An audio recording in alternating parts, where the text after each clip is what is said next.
days at the stick. From who's got it better than us to brick by brick. It's always the 49ers way, from off-season to game day. Yeah, we talk back. It's the 49ers Cutback.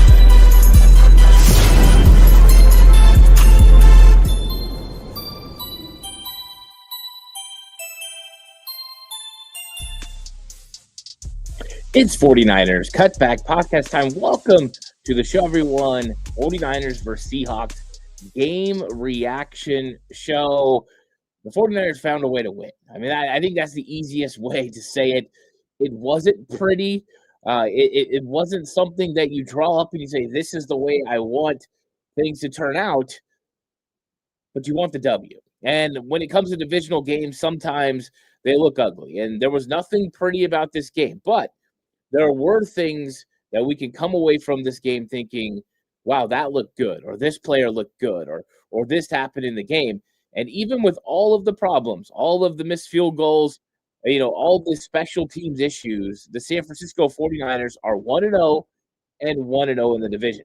And if you're going to do something to start the season, it is start off 1-0. And now you've got the film. You've got a lot of things you've got to correct. You have injuries to some key players that you're going to have to overcome. George Kittle is dealing with a hamstring. Juwan Jennings is dealing with a shoulder. Who's doing something with Trent? We don't know what's going on there. Trent Williams has a little bit of an injury as well. And so there's a lot of things you could look at in the negative. But the good news is the 49ers won a football game against the Seattle Seahawks, a divisional rival. And that's ultimately what you have to do. Go into your division rival's house and you have to win. And Brock Purdy didn't play a clean game today. He was under pressure. He made mistakes. That interception he threw, he was aiming for Ricky Pearsall. That was not a good read, not a good throw. I'm guessing he did not see the defender. And it wasn't a clean game. But once again, Brock Purdy goes into Seattle for the fourth consecutive year, the fourth consecutive time, and he beats the Seattle Seahawks. And how about that? Some of the things that happened were truly fantastic in this game. And we're going to talk about all of it. Now, first off, thanks to everyone in the chat. GC's in the house. Daniel, Lou, how's my guy Lou doing? Says hashtag TCC. And, of course, if you want to put hashtag TCC or any comments in the chat, it will help drive the algorithm. So I really appreciate that. And GC says Moody has to go. We're going to talk about Jake Moody a lot in this episode because it is definitely something that needs to be addressed by the 49ers organization. I don't think Kyle Shanahan and the way that he was responding to those missed kicks, really one missed kick and one block kick, I don't think that is a normal response for somebody who's safe in their job. And so, unfortunately for Jake Moody, this might spell the end. We'll see what happens. Matt Miyoko already put out there. Greg Joseph is available. There are a few kickers available as well. So that could definitely happen. But we're going to go through how the 49ers won this football game, what happened during this matchup, and just get all into it. So please like and subscribe to the channel if you haven't already. I really appreciate it. Listening audio platform, 49ers Cutback on Believe Network. Please give it a 5-star rating if you think I deserve it. And, of course, this episode is brought to you by FanDuel. If you had George Kittle, to score the first touchdown for the 49ers, you potentially had some pretty good winnings. So FanDuel, the player props, the over-under, all those things available every single week. We'll keep highlighting those as we go through. And Manny says this about Jake Moody. He says Moody has to go. He's going to cost us another Super Bowl. Well, I think Jake Moody is, very lucky he didn't cost the 49ers this game.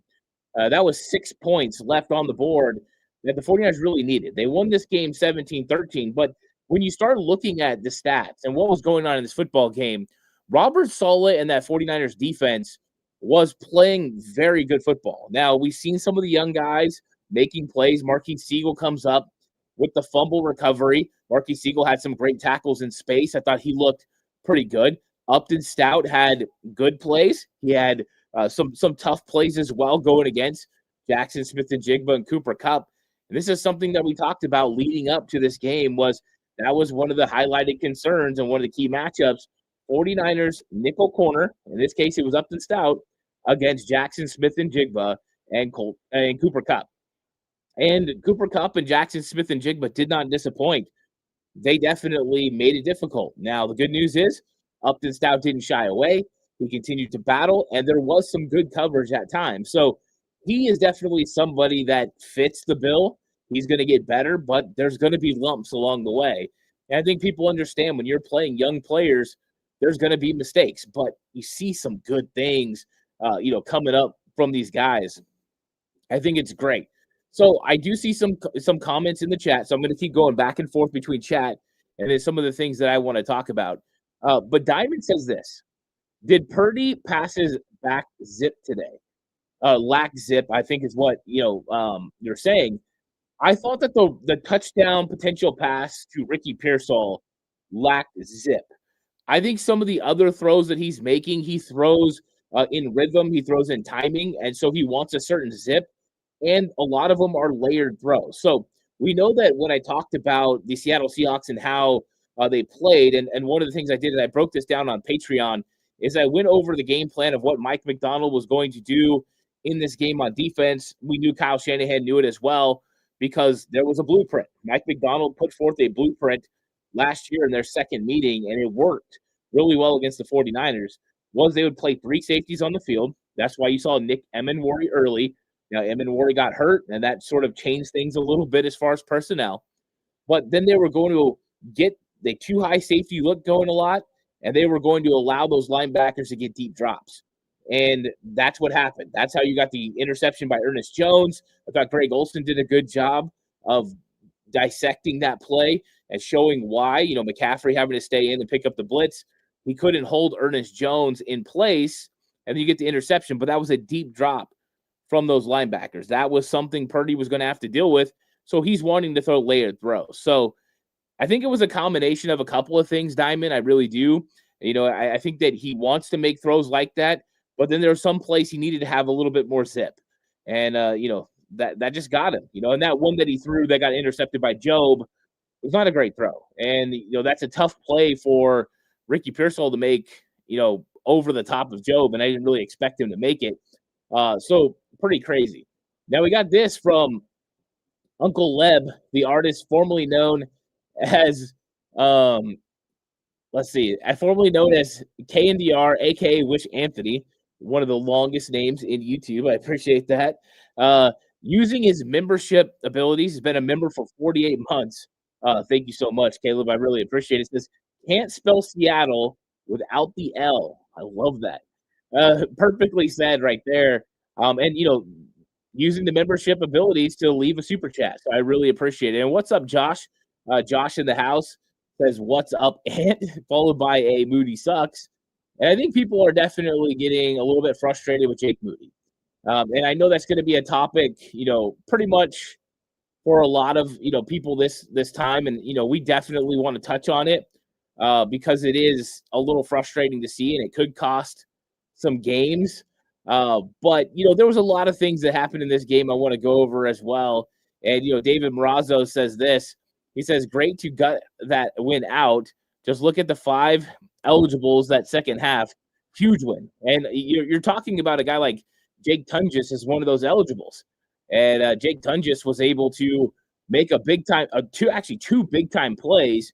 And I said that I thought that Jake Tungis earned the third tight end spot, and he proved it today. He had the big catch where he kind of scooted to get the first down in the red zone. That was really huge. The second one, he just goes around Tariq Woolen and makes the play. It was phenomenal. So I thought that, your eligibles weren't phenomenal at that point. You got Marquez Valdez-Scantling, you got Russell Gage, Jake Tungis, Luke Farrell, who had a big third down catch where he got, hit pretty hard, held onto the football. I thought the guy stepped up. The guys who needed to step up did. What's up to my guy, Mark Burrell, says, what's up, coach? Feels good to start the season with a dub on the road. I couldn't agree more. You just got to find ways to win. They're not all going to be pretty. I think that the 49ers got a lot of work to do. They got to get a lot better. They got to clean things up. But it definitely feels good to kind of walk away with a big-time win. That is very important. Now, my guy Lou says this, Ant, I'm concerned about the O-line. We allowed Seattle to push Barch and especially Brindle into the backfield. They could not run up the middle, and we got no push up front. Yeah, I mean, when you look at the weaknesses of the San Francisco 49ers offensive line, one thing you're going to find is that Ben Barch and Jake Brendel are not anchors. These guys can't sink their hips. We've talked about it. It was going to be a tough matchup going against Leonard Williams, and going against the inner players for Seattle. I just went blank. But luckily for me, I have it right here that I can look at. Byron Murphy. There we go. I wanted to call him a different Byron, but and Jaron Reed. And I thought that they did a really good job making those guys kind of struggle a little bit. That is just not what the 49ers do well, is being able to anchor inside. This was not a great matchup. Part of the reason Seattle's built their defense this way. I will say this. As this game progressed, the 49ers were able to run the football more effectively. And here's why. Case in point. The 49ers slowly wore them down, because when you're a defense that has to run laterally consistently, and the 49ers were sustaining drives in the second half, they were winning the time of possession against Seattle very heavy in the second half. It slowly started to wear. And Seattle kept stepping up and making big stops and forcing third downs and fourth downs. But the San Francisco 49ers were able to run the ball effectively in this football game. When you just look at what they did rushing the football, they had 36 carries. Now, it wasn't for a lot of yards. They had to earn it. 3.3 yards per carry. But what do we always talk about? If you get to 35 carries in a game, you have a really good chance to win the football game. But also what it caused was the ability to convert on third down. 49ers were 50% on third down. That's 7 of 14. That is really good. And on fourth down, they were 2 of 2 in their fourth down opportunities, which was phenomenal. They ran 22 more plays than Seattle on offense. They had 384 yards of total offense to Seattle's 230 with just one more drive. They average over almost a yard more per play than Seattle Seahawks. Overall, if you look at the numbers, the San Francisco 49ers outplayed Seattle a lot more than that score. I mean, just look at the time of possession. San Francisco 49ers, nearly 38 minutes, 37 minutes and 58 seconds to Seattle's 22 minutes and 2 seconds. That is part of what I was talking about wearing those guys down towards the end of the game. Now, what are the things you still have to clean up? Number one, you had 2 turnovers from Brock Purdy.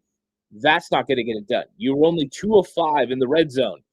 That needs to improve. You had 9 penalties for 61 yards.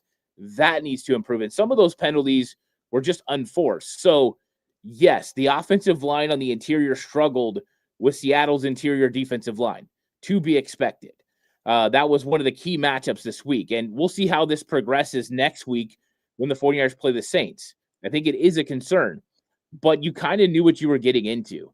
And that's one of the frustrating things. You know what you're going to get into in these situations. And what's up to my guy, David V., who has been a member for 48 months as well. The OGs are in the house. He says, what a game, geez. And he's using his abilities as a channel member to do that as well. So very much appreciated, David V.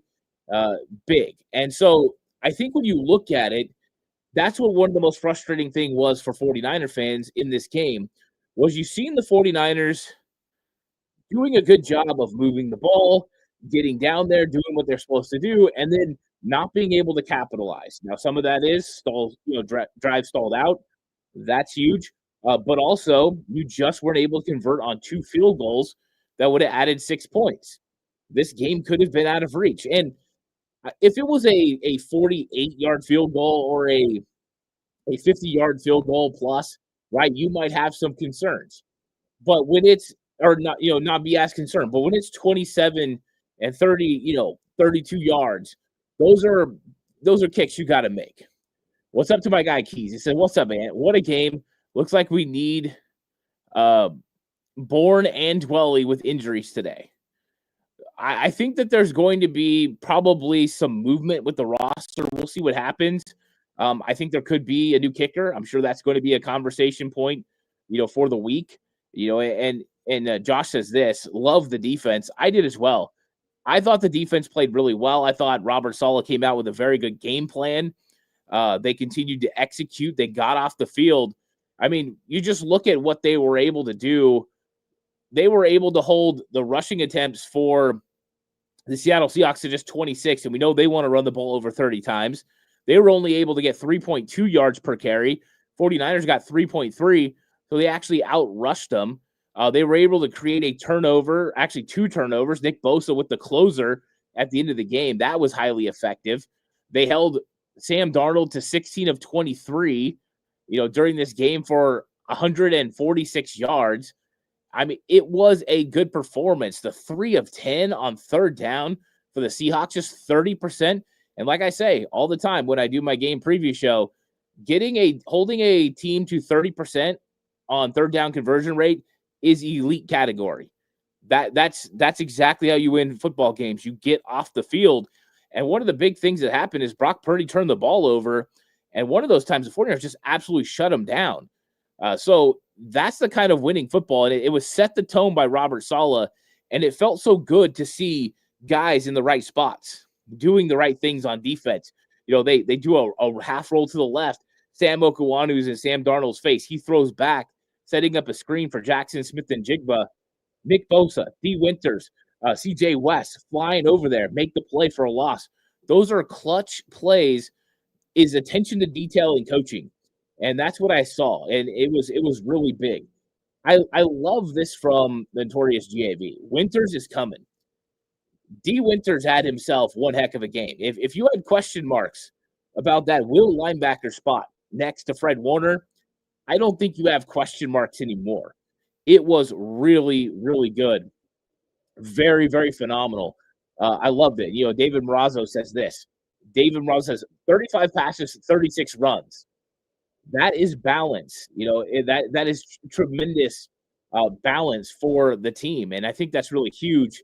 And Hugo G says, can't survive on this model, though. Can't turn the ball over. Yeah, you can't. And that was one thing I thought Brock was going to do better in this game. I thought he wasn't going to turn over the football.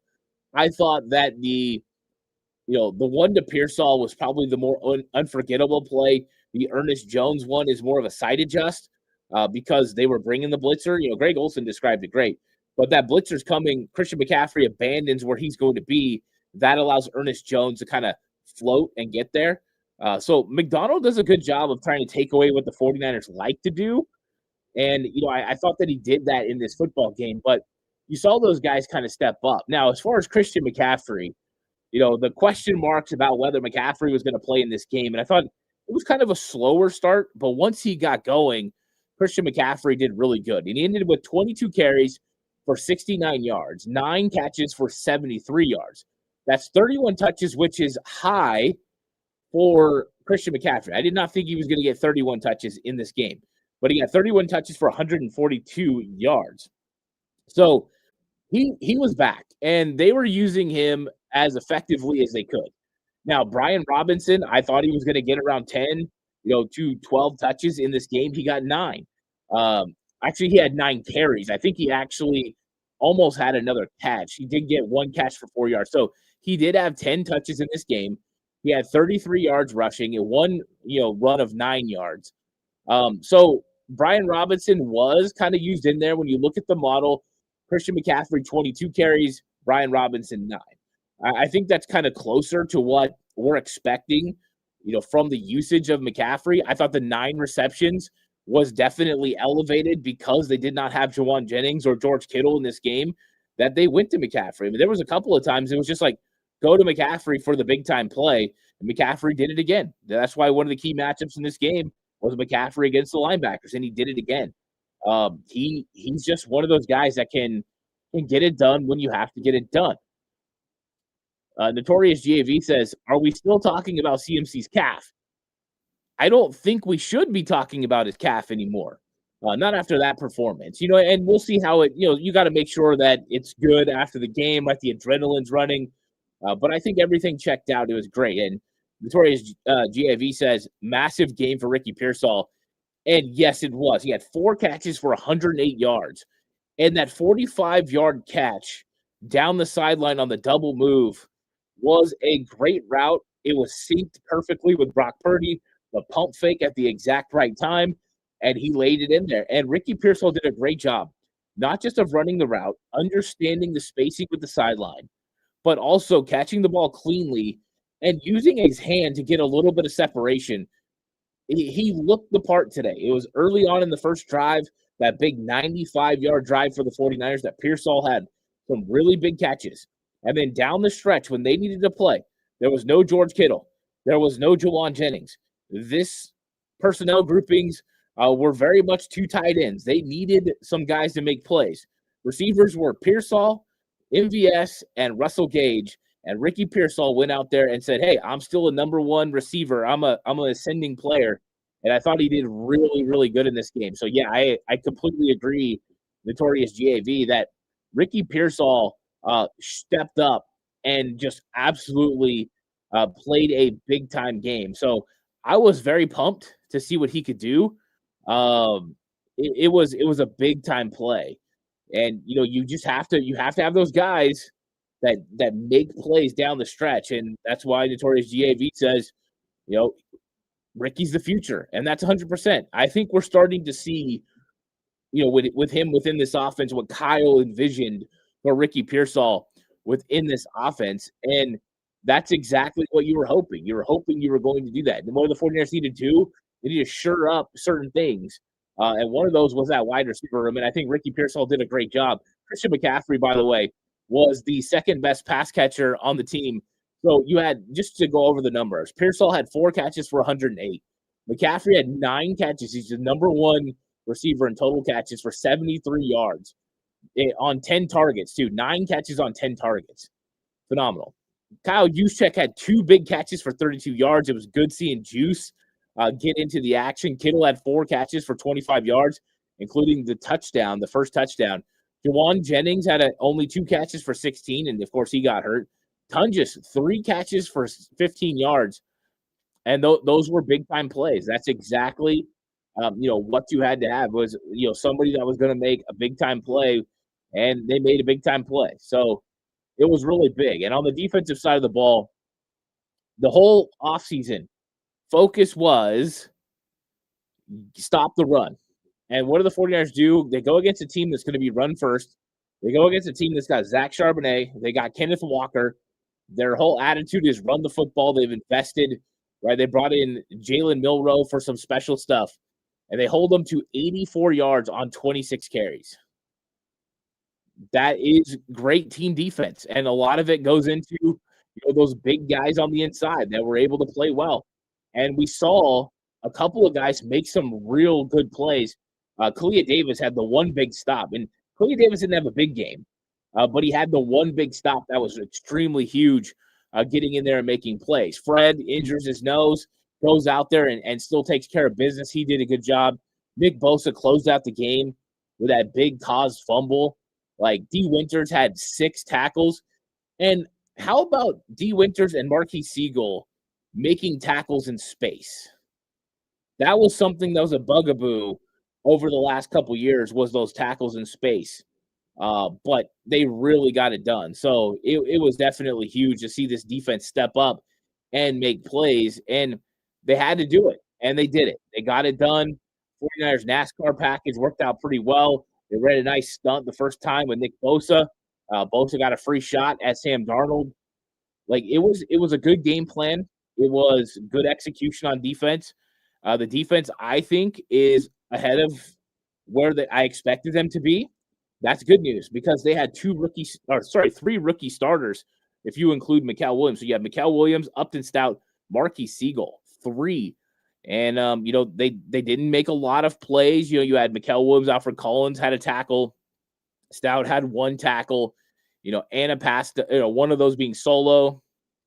So it wasn't big production, but it was good production. But the guys you needed to step up, guys like Jordan Elliott, guys like Sam Okuwanu and Kalia Davis, those guys came in to make plays.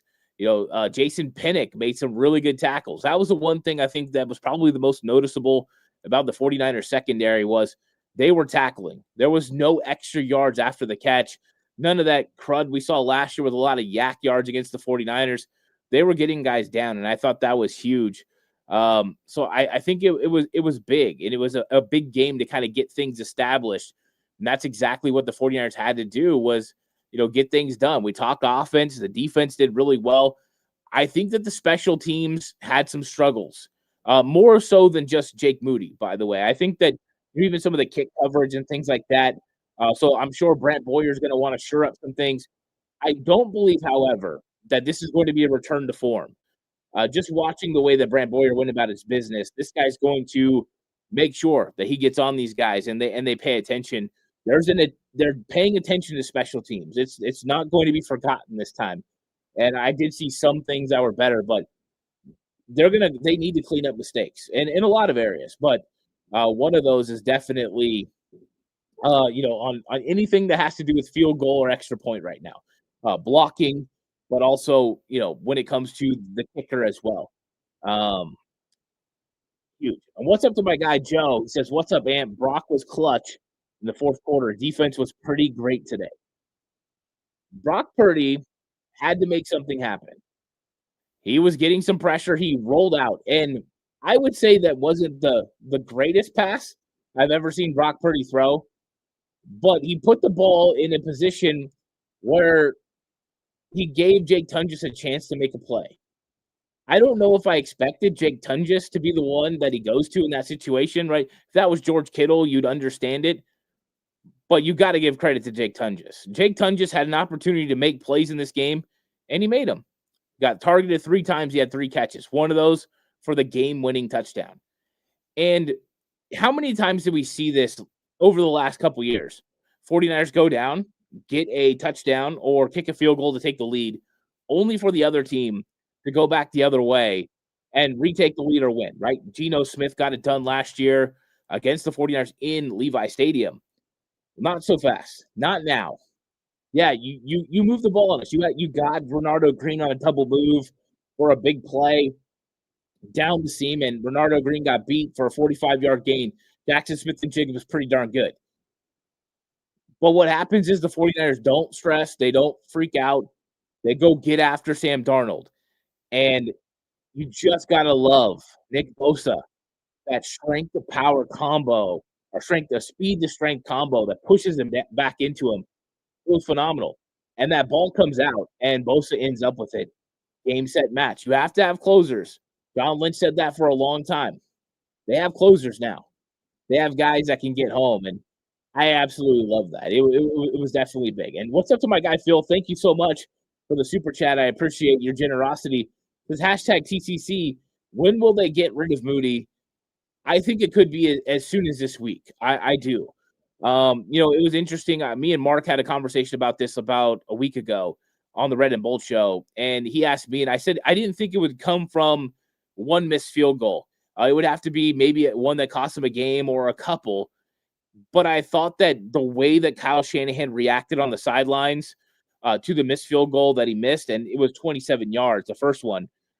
I think that they understand they might lose football games if they don't make a change. So I'm not going to say it's 100% that Jake Moody gets waived this week, but I would not be surprised if they don't bring in somebody else. And Matt Miyoko said Greg Joseph's available. I know there's a few other kickers available as well, including guys who have ties to the 49ers, but Boyer had Greg Joseph before, plus he was in training camp. So I think it could happen this week. There's always the chance they don't, but I don't think Kyle Shanahan likes going into games where he doesn't feel like, and it's not so much that you don't want to believe in these guys, but it handicaps you. How many times do the 49ers have to go for 4th down because they don't trust their kicker? You just can't go into games like that. That's just not any way to coach. You need to know that if you get to a certain point, that you've got a really good chance to get points. You have to be able to finish these, and it's like bowling, touchdowns or strikes and field goals or spares. You got to be able to cap off and have no open frames. And you can't do that if you don't have a kicker that can consistently make it. And that's one of the things that's stressful. That's very stressful. And this from Notorious. He says, O-line is definitely going to suffer if Pooney has to miss time. Yeah, I don't know what's going to happen with Pooney. He did go back in the game. Maybe that's good news. We'll see what the long-term effects are on Dominic Pooney. And they're going to ask a lot of Connor Kobe in that case. They did have 2 inactive players today on the offensive line. Austin Pleasance being one of those, Drew Moss as well. So, they definitely have the bodies on the offensive line to withstand, but they're not going to play like Dominic Pooney because he's the one interior offensive lineman that they have that does not get beat and get pushed back, and have that struggle going backwards. So there's that to remember as well. Now, if you are going to be looking for candidates to hire, waiting for the right candidates to apply, try to get in touch with potential candidates, finding candidates, but they're not actively looking for jobs. Well, the future of hiring looks much brighter because of ZipRecruiter's latest tools and features help speed up finding the right people for your role, so you save valuable time. With ZipRecruiter's new advances, you can easily find and connect with qualified candidates in minutes. Over 320,000 new resumes are added to ZipRecruiter monthly, which means you can reach more potential hires and fill roles sooner. 4 out of 5 employers who post on ZipRecruiter get a quality candidate within the first day. And if you go to ZipRecruiter.com/audio right now, you can try it for free. Again, that's ZipRecruiter.com/audio. ZipRecruiter, the smartest way to hire. And, we're getting a lot of conversation about the offensive line. And you got this from the notorious GAV because we had, other people saying, hey, the O-line, not good. Notorious GAV says, thoughts on Trent Williams' game today. I thought Trent Williams did not look like the Trent Williams that I'm used to seeing. I don't know if that is rust. I don't know if that is age. I don't know if that's him getting rolled upon early in this game. But I think that this is something to monitor as the next couple of games come around. If it's as simple as he is not quite there as far as maybe being in shape, or, just has some rust because he doesn't play preseason, doesn't practice as much in training camp, then that's one thing. But I think that it's got to make people a little bit nervous because 49ers need Trent Williams to be great. And I thought that there were moments where you saw Trent Williams be great, right? When he pulled out and you had the big run from Brian Robinson and he got down the field, he made a great block. And you're like, yeah, that's the Trent Williams that I know and that I love. And then there's other times where you see him hold. He gets a little reachy. He doesn't look as athletic or as fluid as he used to. And is that father time just catching up? I thought that he was still effective, but not as effective as I've seen him in the past, where he showed that Hall of Fame skill, and ability. So I think that he's got a little ways to go to get back in shape. I think he would admit that this wasn't his best game, but if for getting the first one out of the way and being able to finish that game, I think it was very, very important. Lou says this: Will Feliciano's phone ring at any time soon? I don't know. I think if it was an injury to Dominic Pooney that was serious, they might consider it, depending on what they believe about Connor Kobe and how developed he is. I think that if Ben Barch continues to be a little bit ineffective in pass blocking, and you're going to see different schemes over the next couple of weeks defensively with different types of players. The Seahawks defensive line, one of the better defensive lines the 49ers are going to face. So I think it could happen, but right now I think they're rolling with who they got.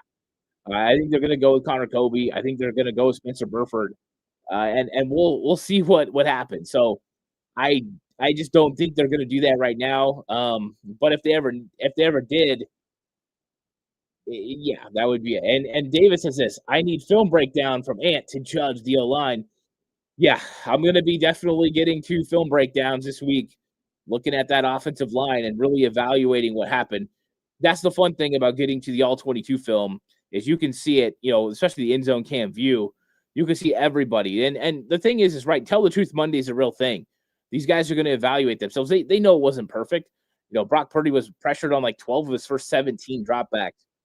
You got to be a little bit better. And it was one of the better D lines. We're going to take that into account. Well, they need a better performance next week against the Saints. The good news is you didn't play your best, but you still found a way to win. That's what you have to do. And you know what, guys? If you look around the league, there's a lot of football that's just not as good as it will be 3 or 4 weeks from now because the preseason's shorter. Training camp is shorter. So the NFL is not as good over the first couple of weeks. Exciting, but not as technical. It's a little bit sloppy. That's just how things go. So I'm really excited to continue to see all these things go for the 49ers and how well They do. And Filthy Casual says, Sea Chickens, O-line bad or 49ers D-line good? I don't think the Seahawks offensive line is really good. I don't think it's really bad. I think it's kind of like somewhere in the middle. I think they've got some good young players. I think when you look at their offensive line, the guys that I think Gray Zabel's pretty good. Charles Cross has been pretty consistent when he's healthy. Anthony Bradford, I don't know if he'd be starting if there wasn't an injury at the position. And Abraham Lucas has been hit and miss. So, like I said, I don't think it's a bad offensive line, but I don't think it's a great offensive line. I think it's just kind of middle of the road.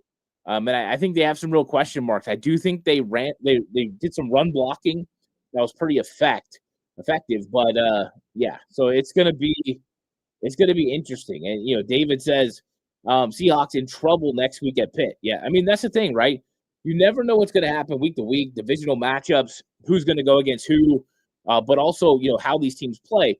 Now, remember to take this into account as well. Is both of these defenses literally a practice against this offensive scheme every single day? So there wasn't a whole lot that was going to throw you off, right? You're kind of used to some of the the scheme as far as what their landmarks are, how they're going to block, how they align, the formation changes. There's a lot of things that are very similar in how they approach the game. So the defenses definitely had a heads up, and you saw that, right?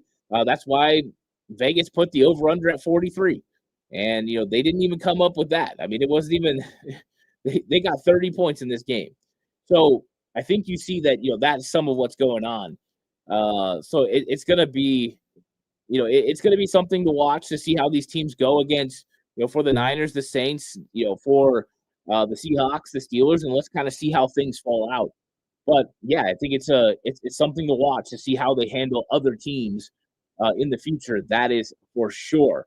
Now, I know Sunday Night Football is going to be coming on, so I'm going to be checking out. I thank you guys all for coming through and checking out the episode. I really appreciate it. And, guys, I will catch you guys on the next one. Until then, stay safe. Remember, the right way is always the 49ers way.